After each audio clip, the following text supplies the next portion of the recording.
Welcome to Small Business, Big Network, the podcast for small business owners who want big results from their networking. I'm Liz Drury, a freelance voiceover artist who knows that if you're not working, then networking could help. Jake Heenan is a professional rugby player and founder of Burra, a series of independent coffee shops in Bristol. Jake says that he has created opportunities for himself through forced networking. Thank you very much for being my guest on the podcast today, Jake. Liz, thank you so much for having me. Now, you're a sportsman and a cafe owner, and I know you do some other things as well, but I wanted to dig into your background first. So what were you like at school? What did you want to be when you were at school? Was it always rugby you were interested in? Yeah. So, like a lot of young men in New Zealand, I love chasing an oval-shaped ball around. So that was a big part of my sort of schooling time. But when I think back to that age, I probably lacked a bit of direction, like a lot of teenagers and people at that time do. And rugby was something I found I could put a lot of positive energy into. So it was. Got in a little bit of trouble, but I was sort of able to veer towards rugby, and it was something that really gripped me. So I was fortunate enough to pay the career in it. Yeah, and did you start at school? Is that where you started to play rugby? Well, so I'm from a rugby household. So, right. When we grew up, my dad was playing, my older brother was playing. So we spent a lot of time in the rugby club, and when I could run around, I started playing. So we always, it was just kind of what we did. It's a bit like football in the UK. It was just, we always had a rugby ball around. Yeah. And so you did go on to play professionally. When did that happen? How old were you? And who did you play for? So I started off in my home province in Northland, where I'm actually heading back to finish my career now, which is super exciting. And I sort of came through New Zealand secondary schools, under 20s, and eventually moved to Ireland to play for Connacht and Galway in 2013. So as a 21-year-old, I'd kind of shipped and moved across the world, and I've been this side of the world ever since. In 2018, I moved to Bristol Bears, where I've been for the past 7 years now. Yeah. So how was that experience moving, across the world at such a young age? Yeah, it was. Look, I loved it. I mean, it was for me. It was that was the first time I got to play sort of full time professionally, and that is as any career, sort of being able to do it full time, put all my energy into it, and try and be as good as I possibly could was a massively exciting. And plus, as a 21-year-old, the opportunity to travel around Europe and see a bit of the world and was fantastic. So I absolutely loved it. Yeah. So what have been some of the highs and lows of your sporting career so far? Oh, wow. Yeah, there's been a few. And I'm really fortunate, Liz, that I've had, so I've played in a few championship winning teams with Connacht in 2016. We won the league. It was the Pro 14 at the time. And, we were the only Connacht team to ever do it, and we sort of came out of nowhere and did it, and that was incredible. That was probably the highlight. We won a European trophy at Bristol as well, but then I had, my time in Connacht, I had 3 back-to-back shoulder reconstructions. Oh, wow. On one side, and then followed by one on the other side a couple of years later. So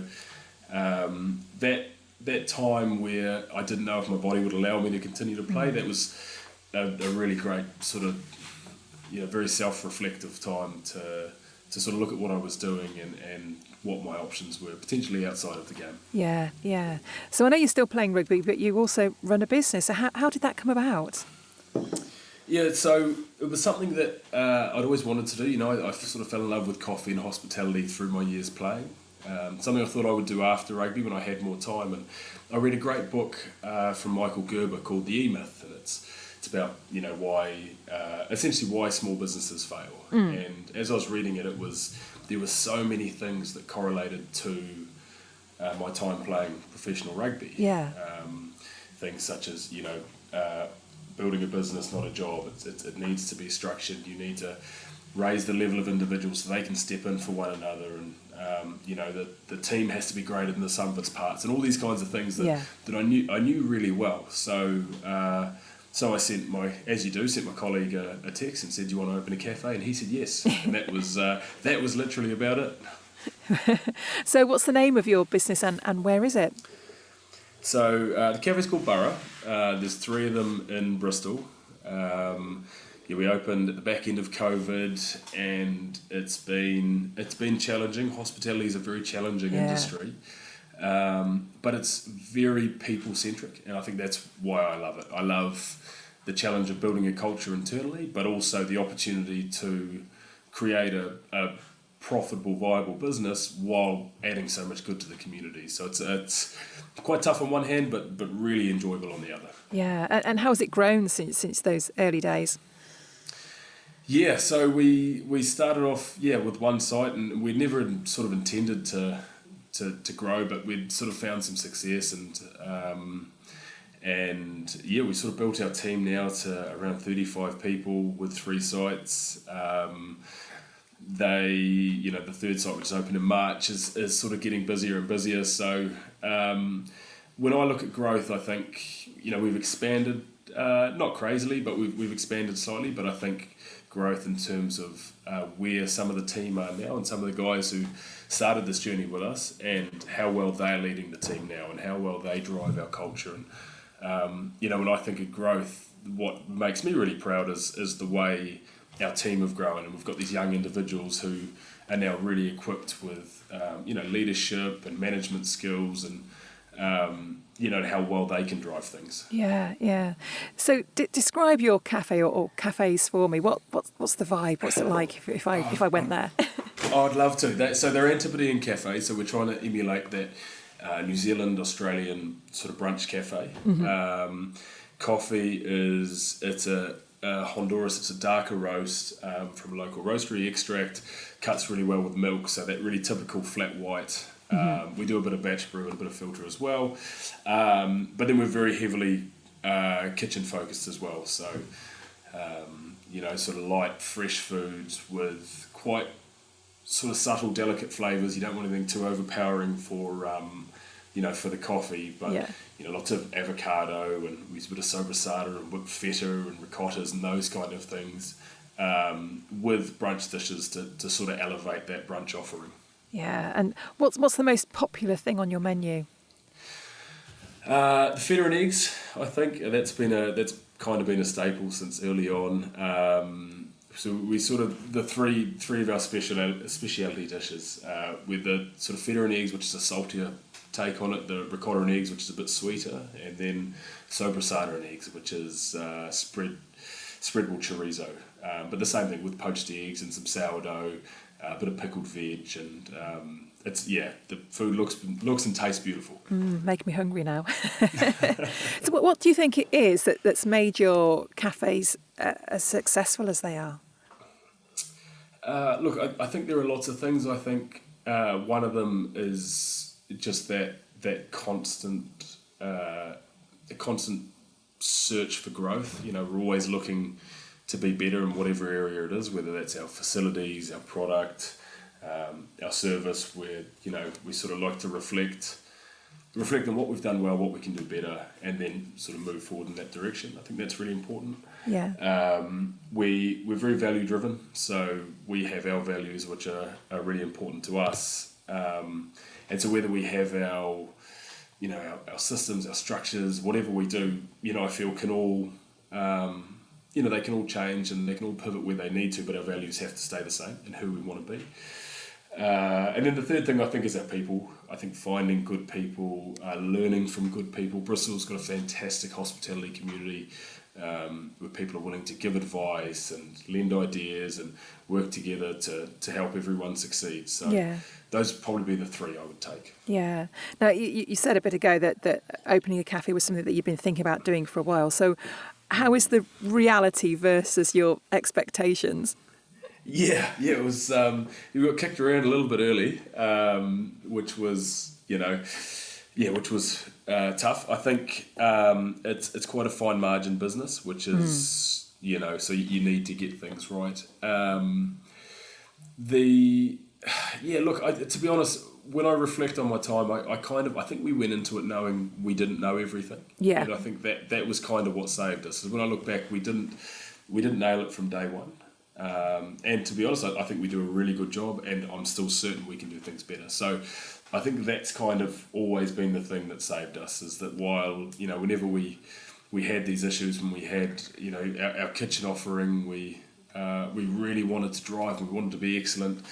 It took us 7 chefs over probably as many months before we found someone who could do that for us. So, finding good people and providing an environment where they can excel has kind of been one of the trickier parts, but one of the most rewarding. Yeah, yeah. So what's the balance of your life now between sport and business?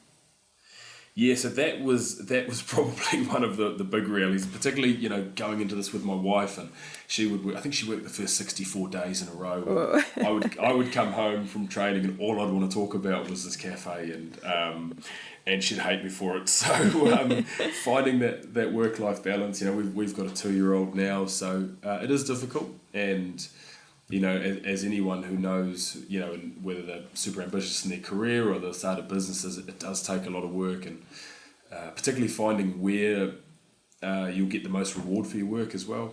So I find I can be bad for being busy for the sake of being busy. So that was definitely a challenge early on. So something we've managed to navigate a bit better now, and I try to sort of allocate slots in my week to really deep dive and really get stuck into work, to sort of have that balance, but also trying to delegate and trying to use the people I have to help us all achieve the common goal. Yeah. Now, I know you're also an ambassador for Forged, so tell us what Forged is and who it's for. Yeah, so Forged is a program initially started by Tim and Chris at the Growth Edge in London. So they're business consultants. Saw a spot in the market where, athletes and sports people sort of either in their sport or transitioning out. There's a lot of support for people going into sort of corporate work or wanting to go into coaching, that kind of thing. But when you're looking to start your own business, there isn't really a direct program for sports people. And it's something that I think would have helped me a lot when I sort of first came out to the realities of, tax and legal advice, marketing, all those kind of things. So a program that's directly linked for athletes to, I suppose, help them with their blind spots, but also encourage the things that they're good at. So I got speaking with them, and that sort of came through from someone doing some work experience and asked me a few questions. And I thought, well, I need to sit down with these guys, and I've been fortunate now to do a bit of work with them. So something we're growing now, and something I'm very excited and very passionate about. Yeah. Now, something you said when we were communicating before this recording, you said that your work with Forge came about from forced networking. So what did you mean by that? So I've been reflecting on, my career in networking, and I've got this idea of forced networking where if I see someone in a position that I want to be, or I can see they've got these skills, I will very shamelessly reach out to them.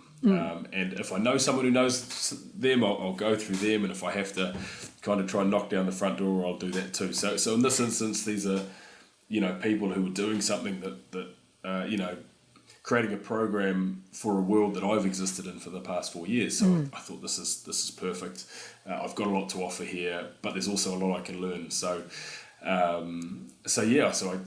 knew someone who made that introduction for me, and I asked the right questions, I suppose, and I was very, very upfront and honest about what I want and what I want to get out of it. Yeah, yeah. So you effectively used your network to get in front of the people that you wanted to speak to. Yeah, 100%. And it was obviously part of my network, but then also creating the network that I want. Because I think something that I've been really fortunate with, and sports people are really fortunate, is we can sort of open doors quite easily that might be more difficult in other circumstances, right? And but then again, something that I'm really passionate about is if someone's really good at something, or they have skills that I want to acquire, then how do I make that connection? How do I make that network? How do I connect with them in a way that I can add value to what they're doing, but I can also receive the skills that, and information that I need. Yeah, absolutely. So what do you think it is about sports people that means they may make good entrepreneurs? I think there's a few things. I think there's that, whether you call it resilience or that ability to react to failure. Like I've consistently failed throughout my 15 years of professional sport, and that's, we live on a knife edge. That's the nature of the game. So that ability to get things wrong, to highlight it, and then to go back and work on it and fix it. I think that's really important, and I think it's important in life, but especially in business. I think we live in what can be quite a tumultuous world, where we're in terms of contracts and selections, and it's quite an emotional job. So it's a bit of a roller coaster, and you kind of learn to, one of the best lessons sports taught me is that things are never as good as they seem, and things are never as bad as they seem. So learning to exist in that world, and that's very similar to business, where you can be flying and making money or whatever, but you're never quite as good as, well, you're only as good as your last day of service, and you can't get too far ahead of yourself. So and then I suppose everything from, like we spoke about earlier, in terms of the way we play the game, we have a system and a structure so that if someone gets injured or someone's unavailable, well, the next person can step in and then they can do that job, and we're all sort of pulling in the same direction. Yeah. Do people find it difficult, at the end of a sporting career to work out where to go next?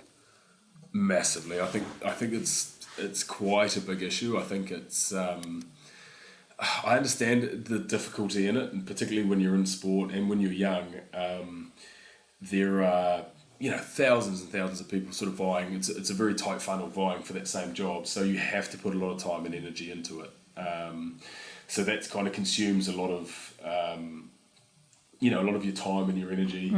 But sort of what comes from that is it becomes a big part of your personality. It becomes a big part of how you identify as a person, and that's quite a scary thought. That then when you finish and you step off that ledge and you move out, that's gone very quickly, and that can be taken away from you in an injury in an instant. Yeah. So I think always having one eye, and it's something, I was probably fortunate through injury to kind of have early in my career, always having one eye on what's next, either through education, but probably more importantly, just through speaking with people and building that network, because opportunities often arise where you least expect it and when you most need it. So having people you can fall back on and ask questions and look to for support is massively important. Yeah. So aside from the forced networking that we've talked about already, are there other ways that you like to network? Do you go to meetings, for example? I think where I'm really fortunate is in the cafe is such a social environment. Yeah. So I spend a lot of time there, and we actually get to know a lot of people just through coming in and having a chat.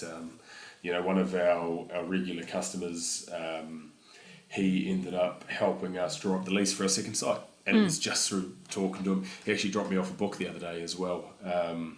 I forget the name of it now, but like these kind of things where these people who come in and because we're able to provide something that helps bring a bit of joy to their day, and they're often really happy to do the same. So that's been a massive massive one for me in terms of getting to know people, particularly in a city that I'm not from. Yeah. And so with the people that you're working with through Forged, is networking something that you tell them about and explain how important it is? Yeah, so I think there's a time in business and in life where you have to say no a lot. We have to be really laser focused and just focus on what you're doing. But then there's a time to say yes to everything. And that's kind of where we are at the moment, where we want to meet as many people as possible to get as many ideas, to try and build the best product we can possibly build. So, I've spoken with people who are in property for sports people, and they've linked me with, a personal development officer in rugby league, who then 3 of their boys have signed up for the program. So, speaking with other people, a lot of people who are in that space, that post-sporting space, and getting their experiences and what they're trying to achieve. And so that's where we are at the moment, is we're trying to talk to as many people in sports, in and around that sort of professional development space, and just try and learn as much as we can and get ourselves out there as much as possible. Yeah. So what are your plans for Burra? Where's the business going next?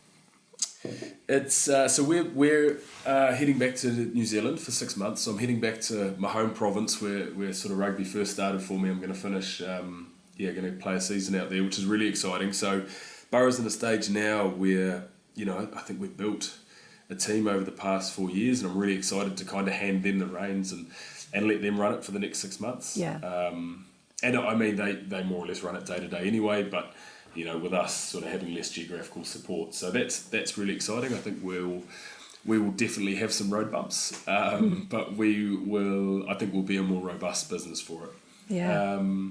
And then, look, when we get back, I think there's opportunities with events and catering, potentially being more mobile, particularly after my sporting career is finished and we have more time.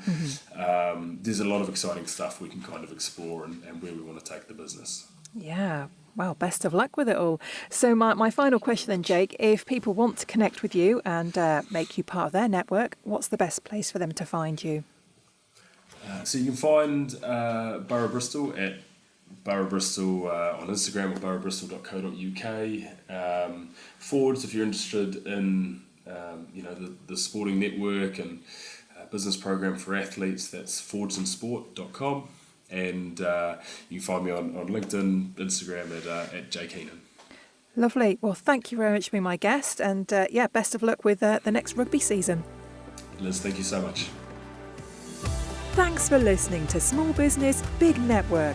If you found this podcast useful, please do rate, review and subscribe. And don't forget to share it with the rest of your network too.